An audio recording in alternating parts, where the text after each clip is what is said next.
What is going on, ladies and gents? Welcome to Collectors Gone Digital. My name's Josh, and on today's episode, we're going to be recapping David's appearance on the Ecomiverse. Now, I know I did mention I was going to be dropping a video on applications for our collectibles in the music industry.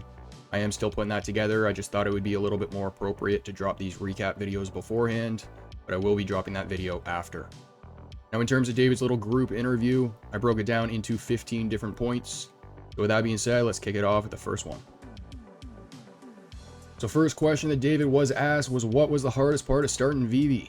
He says that although he's been running the company for roughly 5 or 6 years, to him it feels like a decade. That's just because his day-to-day schedule is obviously a lot more than the average person. Now, speaking of that, he did break his role down into 2 main parts. Part A being him dealing with any in-house teams who are often fast-paced and highly demanding. But then the second part of his job is him dealing with the licensing side in large corporations. And he says that this process can sometimes feel like it's taking forever. Now, with regards to the hardest part to start in VeVe, David does mention 4 main cons. So the first one was back in 2017, and this is when the market was behind and no one knew about the concept. He said that him and Dan had the vision before the technology was actually available. The example that he actually uses here is that, back in the day, it was a lot less common for high value products to go through the App Store. I think when he says technology, I think he was talking more on the AR and blockchain side. In terms of higher value products going through the App Store, I've had apps like Zaffle, for example, on my phone for quite a while. That's a clothing store app, and they sell clothing in the same price range as collectibles on the app. But the last major con that he does mention, and it's an obvious one, we know about this one, he says that it was very challenging to get licensors on board. So the next question he's asked is, if you knew how hard it was going to be, would you do it all again? And this is when he mentions that from the beginning, he actually didn't even think it was achievable. In fact, he even says that if VeVe's story was ever turned into a book or a documentary, he would call it 0%. Now, the odds were almost impossible, and this was largely having to do with the major obstacles throughout their business journey. David says that unless you're agile and can move fast, there's absolutely no way that you're going to survive. Moving on, he was then asked about his vision for the VeVeVerse. And I think this is something that we've heard before, but just in case you haven't, here it is. So he mentions that the VeVeVerse was never part of their initial plans. We know that. He mentioned that they thought about it, but felt that they had too little in the bank to compete. And this is where he starts talking a little bit more about the vault on the mobile app, because that's essentially what phase 1 is. It's a glorified version of the vault. Phase 1 though, not the entire VeVeVerse. So he says that the vault is one of the highest engaged features on the app right now. Now, this is fresh in his head because they just finished up a presentation to one of their licensors where they presented these numbers about the vault. And then this is when he says that the vault we have now will become your home.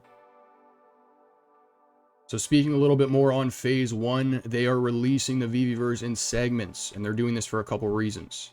The main reason is because you don't want to log in and not see anyone in there. And this is a common problem amongst virtual spaces like Sandbox and Decentraland. So by them controlling the amount of space that we have access to from the beginning is a way for them to ensure that we don't log into a space that's far too large for our current user base. For anyone watching this who has experience in the gaming space, a common problem amongst space games is if they have really large worlds, it can sometimes take a really long time for you to run into somebody, right? Like if you're traveling from planet to planet, you can go to a planet, land, and not see anyone, not see a single soul. And that's essentially what they're talking about here. And then they did also mention that more beta invites are going to be released during Q4, which we are now in. So a question was then brought up asking if the teams considered reducing edition sizes to meet current demands. This has been happening. Ghost Rider is a perfect example of this. Just happened. 1,500 for the collectible, less than 7,500 for the comic. I think it was 5,000.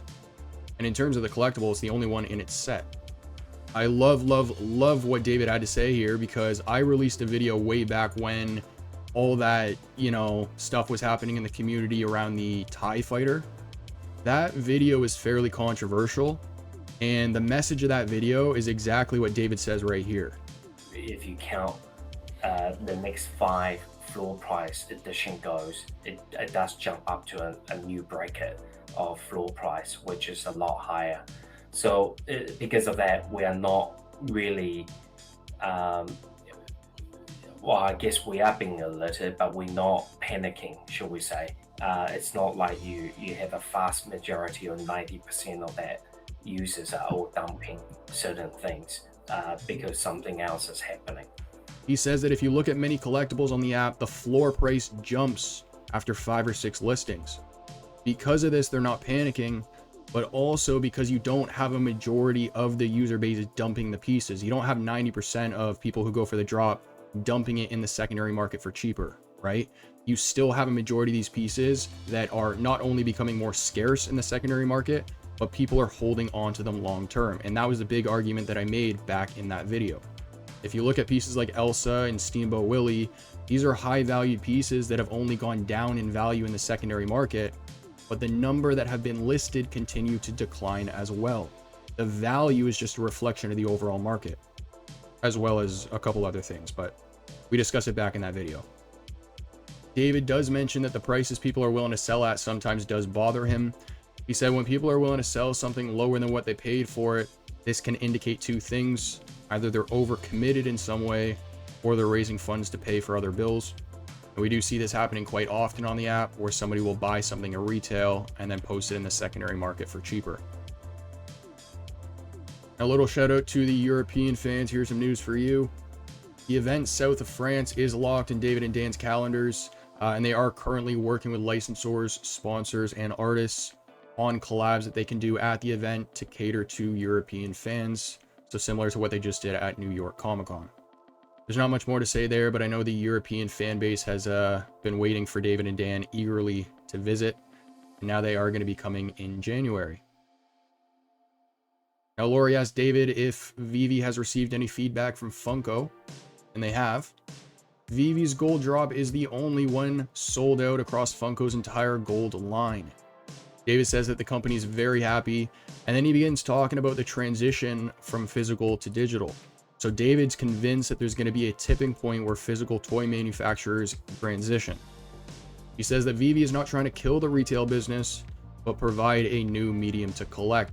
And I actually just mentioned this in a VeVe live stream. The collaboration with Funko, I think, is going to do this really well, because even if somebody buys a Funko with the opportunity to claim a digital version without the expectation of even caring about the digital version, some of these people are going to realize that, wait a second, they can take the physical and display it on their shelves like they always have, but then they can take the digital and keep it in their pocket and show anyone, anytime, anywhere, and not affect the value or condition of the digital. I mentioned on that space that if you're a true collector, the number one thing you're going to care about is the condition of your pieces. And if you have a physical, then obviously you can only do so much with it. So when customers realize this, and when businesses realize this, that's going to be the tipping point. Display and protect your physical, carry and play with your digital. So Randy then asked David if VeVe could potentially capture some market share in the media outlet space, with them having their social feed and current features like making a post and taking photos. Does VeVe kind of have like a larger plan in this space? Now, I'll be honest with you guys, I don't think that this is a smart way to go at all. And this is just considering that if they're going to be turning it into a media outlet, or if they were to go that way, that is a full-time job in and of itself. That's like another like VeVeVerse project. At some point on this call, David does make the comment about how, you know, he's aware that there's companies out there that spend billions of dollars to make games, right? And they're not trying to necessarily compete against those people, but it's the exact same thing with social media companies. So they would have to put in a tremendous amount of resources in order to just compete, let alone be successful in that space. So he mentions that him and Dan don't want VeVe to become an ad platform that companies take advantage of. So the current verticals that they're focused on is enough to keep them busy. Current verticals meaning art, collectibles, comics, music, and sports. He also wants to avoid experiences like opening the social feed and then, you know, 30 seconds, a minute later, an ad pops up and you're watching a short video. I can't tell you how pleased I was to hear that, because I don't think anybody wants that. So it's definitely an interesting question, but I do not think that this is a route that they should take at all. That is not me saying that the social feed shouldn't be improved to help us as a community share our collectibles and things like that. Now, this is going to be a short point, but it was brought up after he was asked if, creators are going to be able to work with sponsors inside the VeVeVerse right after his point about ads and stuff like that popping up on the app. He says that they aim to have a creative economy in the VeVeVerse, and he believes that this creative economy is what's going to take VeVe to the next level. I couldn't agree more there. This goes back to social proof. This goes back to the points I made in the gaming industry with Halo. I saw this happen when they released Halo Reach and Forge and how you could build your own maps. And then all of a sudden people are advertising their own custom map and then creating their own YouTube channels to promote these maps and then creating jobs as a result of that and so on and so forth. It's a waterfall effect, and that's exactly what we're going to see in the VeVeVerse. So David was then asked about peer-to-peer cash out and if this was ever going to be an option on the platform to avoid VeVe always being liable for cashing people out. He said that this could be something that gets introduced in the future. There could be a verification and a fee, so both users would have to be KYC'd, and then that fee could be paid possibly with MCP points, tickets, OMI, gems. He said there's a number of ways they could do it. Moving on, they talked a little bit about regulations in Asia, and this is where we learned that NFTs are actually referred to as NFRs in China, so non-fungible rights. Now, apparently in China, NFRs are not allowed to be resold right away, and this is to avoid speculators, so there's that cooldown period, and apparently this period varies as well. David says that it's going to require a lot of changes from VeVe to enter Asia's regulatory market, and this is going to fall in line with what Al Khan just said about adaptability. Now, they were talking about Asia, so Alibaba's partnership got brought up, and this is where David mentions that there's a lot of talks and things being implemented right now. Now, David mentions there's going to be many parts for VeVe to enter the Asia region that are going to require Alibaba's support and resources, including things like local players to help them tackle the language barriers. And last but not least, he was asked if VeVe would ever collaborate with other NFT projects, and this is when he says that other projects have actually reached out to him. The team is apparently looking into it, and because projects like the Bored Ape Yacht Club actually give you rights to the one that you purchase, he says that VeVe could actually potentially buy a few in the future to use for a drop. So that was quite interesting, but he was also just using this brand as a specific example. He says he's a big fan of the IP. Now, this could definitely be interesting, but my biggest thing here is just making sure that the team chooses the right projects. This is a project that has a strong community, but it is also a project that's faced a lot of scrutiny. So choosing the right projects that have, credibility would be important here. Ladies and gents, that's going to conclude today's episode. I hope you enjoyed.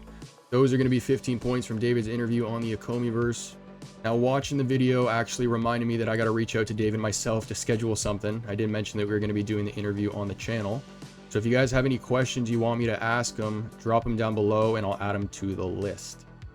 But if you enjoy the content, make sure to like and subscribe. Comment down below what you want to see in a future episode. And as for next, I'll catch you then.